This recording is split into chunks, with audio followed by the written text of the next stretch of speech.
بسم اللہ الرحمن الرحیم۔ السلام علیکم ورحمۃ اللہ وبرکاتہ۔ ویلکم مائی یوٹیوب چینل حافظ شفیق۔ معزز سامعین، امید کرتا ہوں کہ سب خیریت اور عافیت کے ساتھ ہوں گے۔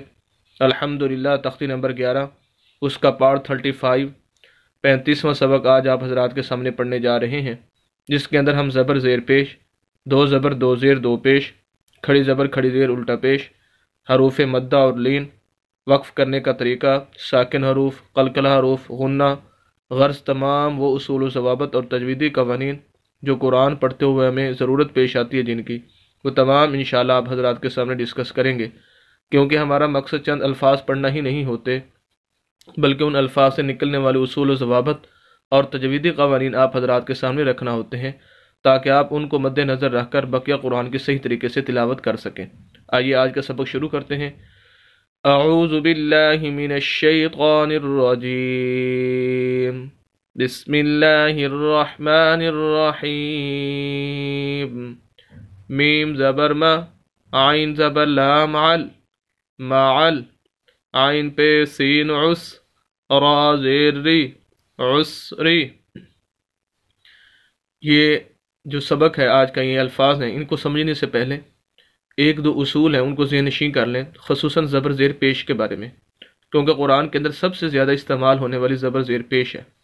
اگر آپ تین اصول زبر زیر پیش کے بارے میں سمجھ جائیں گے تو انشاءاللہ قرآن کے کافی سارے حصہ آپ صحیح تجوید کے ساتھ پڑھنا سیکھ جائیں گے۔ اصول نمبر 1 زبر زیر پیش کے بارے میں، کہ جو بھی زبر زیر پیش والا لفظ ہوگا اس کو لمبا کر کے نہیں پڑھنا۔ مثال کے طور پر یہ میم کے اوپر زبر ہے، یا عین کے اوپر زبر ہے، یا عین کے اوپر پیش ہے، یا را کے نیچے زیر ہے۔ اب اس کو ہم پڑھیں گے میم زبر ما، عین زبر آ، عین پیش عو، را زیر ری۔ ایسے نہیں پڑھ سکتے، میم زبر ما، عین زبر آ، عین پیش عو، را زیر ری، لمبا نہیں کرنا۔ اصول نمبر 2 زبر زیر پیش والے لفظ کو جھٹکا دے کے نہیں پڑھنا۔ میم زبر ما، عین زبر آ، را زیر ری، ایسے جھٹکا دے کے نہیں پڑھنا۔ اصول نمبر 3 زبر زیر پیش والے لفظ کو مجہول نہیں پڑھنا۔ یہ مجہول بہت ہی زیادہ غلطی یہ پائی جاتی ہے، اور خصوصاً عورتوں کے اندر پائی جاتی ہے کہ جب وہ قرآن شریف پڑھتی ہیں تو یہ والی غلطی بہت زیادہ کرتی ہیں۔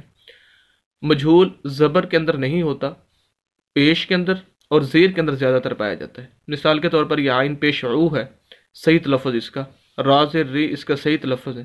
اب اس کو کوئی پڑھے عین پیش عو، عین پیش عو کو عین پیش او، را زیر ری کو را زیر رے، یہ مجہول ہوگا، یہ درست نہیں ہے۔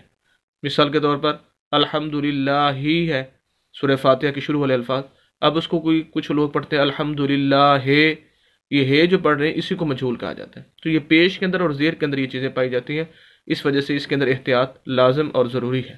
اب آتے ہیں اپنے لفظ کی طرف۔ میم زبر ما، عین زبر لام عل، معل، ہم عین کو لام کے ساتھ ملائیں گے کیونکہ لام ساکن ہے، ساکن ہونے کی علامت یہ آپ حضرات کے سامنے ہے، اسے سکون بھی کہا جاتا ہے اور جزم بھی بولتے ہیں۔ جس لفظ کے اوپر سکون آ جائے، جزم آ جائے، وہ لفظ خود بخود نہیں پڑھا جاتا، اس کو ہیلپ کی ضرورت ہوتی ہے پچھلے لفظ کی، اس وجہ سے عین کو ہم لام کے ساتھ ملائیں گے، درمیان میں الف ہے، یہ خالی ہے، اس کو نہیں پڑھنا۔ عین زبر لام عل، معل، عین پہ سین عس، اب عین کو آگے سین کے ساتھ کیونکہ سین ساکن ہے، معل عس، را زیر ری، معل عسری۔ ہمارا یہ پورا لفظ ہو گیا بنا وقف کے۔ اگر ہم یہاں پر وقف کرنا چاہیں، سانس توڑنا چاہیں، کیونکہ لفظ پورا ہوا ہے تو سانس توڑیں گے، اس کو اصول ذہن نشین کر لیں کہ جہاں پر ہم وقف کر رہے ہیں، جس لفظ پر ہم سانس توڑ رہے ہیں، اس کا جو آخری حرف ہے اس کو ہم ساکن کر دیں گے، بس یہ ذہن میں رکھ لیں، آخری حرف کو ساکن کریں گے۔ اب آخری حرف کو جیسے ہی ہم ساکن کریں گے، جس طرح سین ساکن ہے یا لام ساکن ہے، اس طرح را بھی ساکن ہو جائے گا اور اس کی زیر ختم ہو جائے گی۔ اب زیر کو نہیں پڑھیں گے پھر، کیونکہ جو ساکن حرف ہوتا ہے اس پر پھر زبر زیر پیش یا دو زبر دو زیر دو پیش یا کھڑی زبر کھڑی زیر الٹا پیش، غرض کوئی بھی حرکت اس کے اوپر نیچے پھر نہیں آ سکتی، جیسے ہی را کو ہم ساکن کریں گے یا کسی لفظ کو بھی ساکن کریں گے۔ اب وقف کی حالت میں ہمارا لفظ ہوگا مع العسر، مع العسر۔ نیکسٹ دوسرا لفظ ہے میم زبر لام مل، میم کو ہم ڈائریکٹ لام کے ساتھ ملائیں گے کیونکہ لام ساکن ہے، اس کو ہیلپ کی ضرورت ہے۔ الف اس کا ہیلپ نہیں کر سکتا کیونکہ وہ خود خالی ہے، یہ والا الف بھی اس کی ہیلپ نہیں کر سکتا لام کی، کیونکہ یہ بھی خالی ہے، تو دونوں الف خالی اس وجہ سے ہیلپ نہیں کر سکتی، ان دونوں کو چھوڑ دیں گے، نہیں پڑھیں گے۔ میم کو ڈائریکٹ لام کے ساتھ ملائیں گے، میم زبر لام مل، قاف زبر الف قا، مل قا۔ یہ دیکھیں، یہ قاف کے آگے جو الف ہے یہ الف مدہ ہے، حروف مدہ 3 ہے، الف مدہ، واو مدہ اور یا مدہ، یہ بھی قرآن کے اندر بہت زیادہ زبر زیر پیش کی طرح استعمال ہوتے ہیں، الف مدہ، واو مدہ اور یا مدہ۔ ان کی مستقل ویڈیو میرے چینل پر موجود ہے، اگر آپ وہاں پر دیکھنا چاہیں تو پوری ڈیٹیل کے ساتھ اور تفصیل کے ساتھ آپ دیکھ سکتے ہیں۔ تو بہرحال یہاں پر الف مدہ ہے، واو مدہ اور یا مدہ، تینوں کو لمبا کر کے پڑھا جاتا ہے۔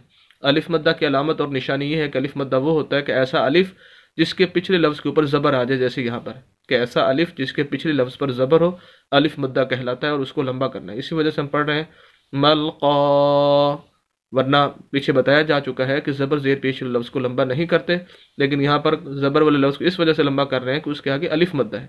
ملقا، را زیر ری، ملقاری، عین زبر ع، ملقارعہ، تا پیش تو، ملقارعۃ۔ یہاں تک ہمارا لفظ مکمل ہو گیا بنا وقف کے۔ اب یہاں پر آیت مکمل ہو رہی ہے، ہم نے وقف کرنا ہے، تو یہاں پر اصول جو وقف کا ہے وہ تھوڑا سا تبدیل ہے۔ اس کے اندر دو تبدیلیاں ہم نے کرنی ہے کہ ایسا لفظ جہاں پر ہم وقف کرنا چاہتے ہیں اس کا آخری حرف تا ہو، تا سے مراد یہ گول تا، نہ کہ دوسرا با اور تا، جیسے یہ تا ہے یہ والا نہیں، بلکہ گول تا اس طرح کا آ جائے، تو اس کا وقف کے کرنے کے دو اصول ذہن میں رکھ لیں۔ ایک یہ کہ اس تا کو ختم کر دیں گے اور اس کو بدل دیں گے ہا کے ساتھ، تا کو ہا کے ساتھ بدل دیں گے، اور پھر اس ہا کو ہم ساکن کر دیں گے۔ ساکن تو کرنا ہی کرنا ہے، وہ اصول پایا جائے گا۔ دوسرا اصول یہاں پر یہ ہوگا، اس تا کو ہم ہا سے بدلیں گے اور اس ہا کو ساکن کریں گے، جیسے ہا کو ساکن کریں گے پیش ختم ہو جائے گا۔ اب یہاں پر آخر میں وقف کی صورت میں ہم اس کو ہا پڑھیں گے تا کو، اب ہمارا لفظ ہوگا ملقاریہ، ملقاریہ، جیسے سورہ قاریہ کے اندر انہی الفاظ کے ساتھ القاریۃ ملقاریہ، انہی الفاظ کے ساتھ وہاں پر موجود ہے اور وقف ہو رہا ہے۔ تو یہ اصول ہوگا وقف کرنے کا، یہ ذہن نشین کر لیں کہ تا کو ہا سے بدلنا ہے اور ہا کو پھر ساکن کرنا ہے۔ یہ تھے دو الفاظ آپ حضرات کے سامنے بڑی ڈیٹیل کے ساتھ اور تفصیل کے ساتھ پڑھے، جن کے اندر تمام اصول و ضوابط اور تجویدی قوانین آپ حضرات کے سامنے ذکر کیے گئے۔ مقصد یہی ہے کہ تاکہ آپ انہی تجویدی قوانین کو مد نظر رکھ کر بقیہ قرآن کے صحیح طریقے سے تلاوت کر سکیں۔ امید کرتا ہوں کہ آپ کو یہ ویڈیو ضرور پسند آئی ہوگی۔ مزید اسلامی ویڈیوز کے لیے اور قرآن کو صحیح تجوید کے ساتھ پڑھنے کے لیے ہماری یوٹیوب چینل حافظ شفیع کو ضرور سبسکرائب کیجیے، صدقہ جاریہ سمجھ کر شیئر بھی کیجیے ہماری ویڈیوز کو۔ ملتے ہیں نیکسٹ ویڈیو کے اندر کل انشاءاللہ، اجازت دیں، اللہ حافظ۔